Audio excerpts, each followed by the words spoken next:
ये ऐलान करना चाहता हूँ कि I am parting ways with politics for now,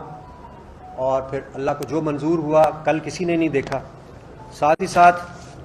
मैं अभी 15 मिनट पहले मैंने कुछ लिखा है और वो मैं आप लोगों के साथ तरन्नुम में अगर शेयर करूं तो मेरे जज्बात की शायद किसी हद तक अक्कासी मुमकिन हो।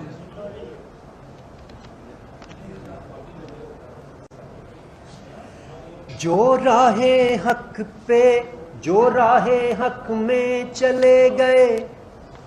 उन पे दिल वारूं जां वारूं, इस देश के उन रखवालों पे मैं क्या वारूं क्या ना वारूं। हम मस्बत सोच के हामिल हैं, हमको बस इतना कहना है, इस देश को कायम रहना है,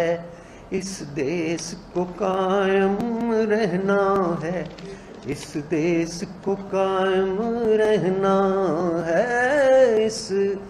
देश को कायम रहना है।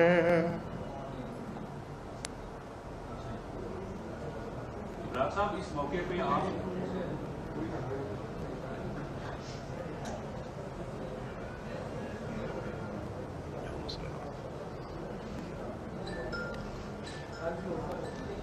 इमरान साहब, इस मौके पे आपने